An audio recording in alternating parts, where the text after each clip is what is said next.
Olha, tem gente que tem medo de envelhecer, né? Foge desse assunto de qualquer forma, como se fosse um grande problema chegar à terceira idade. Mas não é assim. Precisamos ter consciência e entender que o processo de envelhecimento é natural e que o que podemos fazer é buscar desde cedo levar uma vida equilibrada a fim de envelhecer com o corpo e a mente saudáveis. Vou conversar sobre esse assunto agora com a Sara Mello, que é geriatra e gerontóloga. Está aqui no nosso estúdio. Seja muito bem-vinda. Bom dia. Bom dia, Wilker. É um prazer falar sobre um assunto que eu gosto tanto e é tão importante, já que tem uma data importante chegando aí pra gente, né? Sem dúvida, né? A gente precisa tratar sobre o envelhecimento. O pessoal tem medo ainda de envelhecer, né? Muitas pessoas, mas isso tem mudado também. Isso é um grande tabu, na verdade, né? Eu acho que não existe nada mais natural do que envelhecer. E é bom que a gente envelheça, porque o contrário disso é a gente morrer jovem, né? Obrigada. Então, isso que a gente encare essa fase da vida como algo natural e que a gente não pense nela como algo negativo, como algo que a gente vai nos trazer sofrimento. Muito pelo contrário, se a gente começar a pensar hoje, a gente tem tudo para colher bons frutos no futuro. Sem dúvida. Então, para quem ainda não está na terceira idade, mas está chegando, falta ali uns 10 anos, falta ali uns 15 anos, o que essa pessoa pode fazer hoje para garantir ali um envelhecimento saudável, um envelhecimento tranquilo? Olha, eu também costumo falar para os meus pacientes, para as pessoas que me procuram, que o envelhecimento é uma poupança, né? A gente não vai... se a gente ignorar, sentar e ficar esperando que a gente tenha uma boa velhice, isso não vai acontecer. Então, como você mesmo disse, a gente tem que começar a pensar nisso agora, começar a poupar agora. Então, existem algumas regras que eu digo, assim, né? Eu citaria umas 5 regras que eu acho que é importante que todos nós, homens e mulheres, independente de qual idade você né, tem agora, se já está beirando os 60 anos ou se está muito mais jovem, que a gente deve seguir. Em primeiro lugar, eu sempre costumo falar de cuidar do corpo, né? Cuidar do nosso corpo. Eu sempre faço uma analogia de um combustível que você vai colocar numa Ferrari, por exemplo. Você não vai colocar um combustível adulterado em algo tão importante, tão caro, né? Que é um combustível que é uma Ferrari, né? Então, cuidar do corpo, cuidar da alimentação seria uma segunda regra. Ter uma rede de apoio, que eu acho que isso é muito importante, mas a gente vai destrinchando isso conforme a gente vai conversando.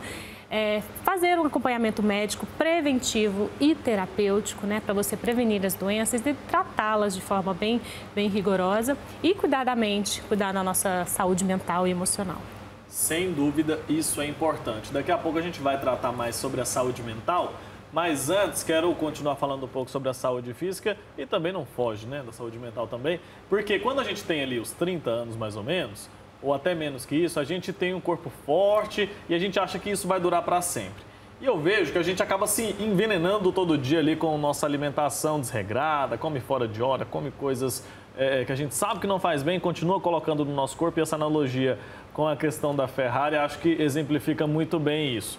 Como que eu posso hoje começar essa mudança de hábitos na minha vida, mesmo estando tão longe ainda da terceira idade? Em relação ao corpo e à alimentação, que eu acho que são situações que vão repercutir mais efetivamente no nosso organismo, claro, né, conforme a gente envelhece, eu sempre costumo falar: dê preocupação e importância ao que está nutrindo o seu corpo. Se preocupe com o que você está ingerindo, né? Eu sempre falo assim, quando a gente tem muitos pacientes que gostam muito de massas, por exemplo, né? E todos nós, né? Eu acho que é uma perdição mesmo. Além de causar muitos problemas referentes a diabetes e tudo mais, se você parar para olhar, e assim, isso não é ser louco de ficar olhando todos os ingredientes, não. Mas se você parar para pensar, quais vitaminas você vê numa macarronada, quantos nutrientes você tem ali. Sendo que se você comer mais naturalmente, coisas menos processadas, você vai adquirir todos esses nutrientes que muitas das vezes os pacientes recorrem a cápsulas, comprimidos, né?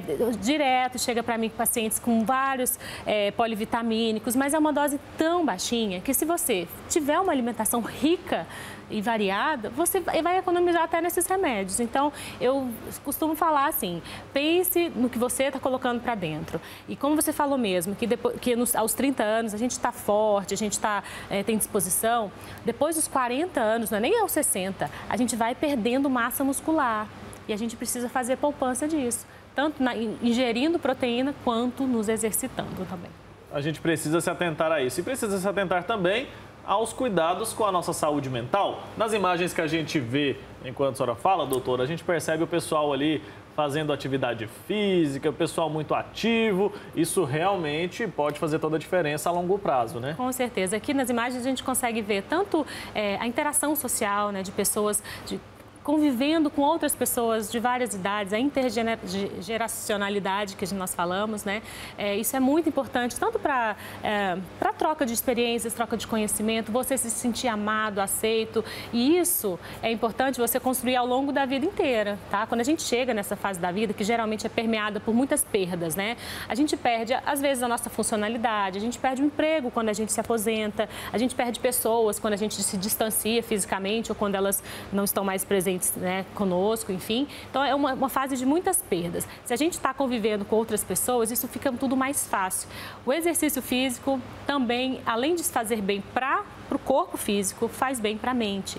Muitas das vezes os pacientes conseguem se livrar de medicações antidepressivas, né, para ansiedade, através da atividade física, que devolve ao organismo neurotransmissores que a gente toma diariamente nesses comprimidos. Se a gente faz uma atividade física, a gente pode até deixar de depender desses remédios. Olha só, então não é moda, não é porque é bonito falar, né? Porque realmente faz toda a diferença, tem benefício e não custa nada, né, gente? A gente tá vendo o pessoal ali correndo na pracinha. Todo mundo tem uma pracinha perto de casa ali. Caminhar. Pode reunir as vizinhas. Exatamente. A depender da sua limitação física, né? Assim, eu acho que a caminhada, uma hidroginástica que tem menos impacto. Por que a gente fala tanto da hidroginástica na terceira idade? Porque tem menos impacto nas articulações. Por exemplo, uma corridinha dessa, nem todo mundo vai poder fazer, dependendo de uma artrose e tudo. Mas a hidroginástica, o pilates também é excelente. Então, tem várias opções para cada tipo de pessoa. E o pessoal fala muito que não gosta de fazer atividade física, mas às vezes a pessoa ou nem tentou ou tentou uma atividade só e não sentiu prazer. E acho que a atividade física tem que estar ligada ao prazer, porque senão a gente desiste, né? Sim, muita gente me pergunta qual que é a atividade mais indicada para o idoso. Primeiro, a mais indicada vai ser a que ele preferir fazer, a que ele vai dar continuidade. Às vezes tem gente que adora hidroginástica, tem gente que não gosta. Tem gente que gosta até crossfit, gente. É lógico, a depender da limitação. Eu tenho pacientes de 70 anos que começou a fazer crossfit, de uma forma que é uma atividade mais rigorosa e tudo, nem todo mundo gosta. Então, primeira coisa, tem que ter a sua preferência e segundo, de acordo com a sua limitação, com o que o seu organismo tá te possibilitando. Lembrando que mesmo se você for sedentário, nesse momento, se você nunca praticou nada, ainda assim você vai ter benefício. Com certeza, não fique, nunca fiz nada na vida, agora já foi boi com a corda, não vai ter, já tarde, não vai adiantar nada, te garanto que vai. Vai sim, com certeza. Esses dias, a gente falando ainda sobre alimentação, o exercício faz toda a diferença, mas a alimentação também precisa estar associada ali, né? E eu escutei uma especialista dizer o seguinte, que chega paciente lá no consultório dela dizendo que não vou comer tal peixe, não vou comer tal alimento, porque aquele alimento tem tal gordura, aquele peixe tem um óleo lá, tem uma gordura que faz mal para a saúde, ela leu na internet que faz mal para a saúde.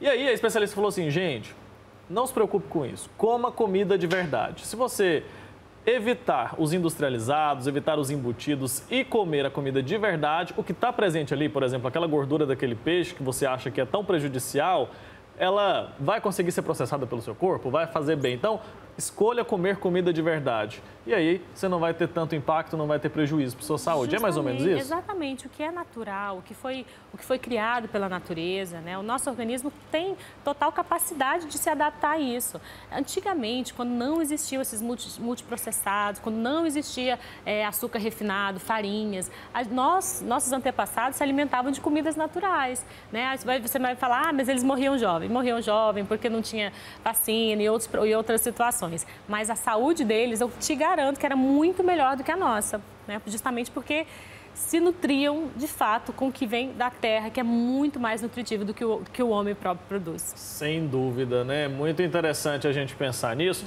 que é possível, porque às vezes a pessoa usa ali a desculpa do tempo, usa a desculpa de que não sente prazer numa alimentação saudável, né? Às vezes pelo paladar, mas tudo é possível se adaptar, né? Por exemplo, comer bem não é tão mais caro, não é mais caro do que comer mal, por exemplo. Se você levar, sei lá, R$50 para uma feira, você vai sair de lá cheio de compras. Se você for no mercado, você não vai comprar 3 pacotes de alguma coisa. Então, assim, você realmente utilizar, utilizando a alimentação saudável, mais natural, você economiza, inclusive, dinheiro, você vai fazer um bem danado para o seu organismo. Então, repensar a forma de se alimentar. Quando você fala que, às vezes, nem todo mundo se adapta a uma alimentação saudável, isso é proposital. A indústria fez isso. A indústria coloca aditivos nos alimentos para te viciar. Então, você tem que ser mais forte do que isso e mudar essa história. Doutora Sara, muito obrigado, viu? Obrigada. Pelo seu tempo aqui com a gente, por trazer tanto conhecimento e tanto alerta, né? Para quem está em casa aí nos acompanhando agora, tá sedentário, tá no sofá o dia todo, para com isso, viu? Vai fazer um exercício, vai se movimentar, chama a vizinhança. Acho que todo mundo tem aqueles amigos ali, os vizinhos que isso seja uma informação que todo mundo grave.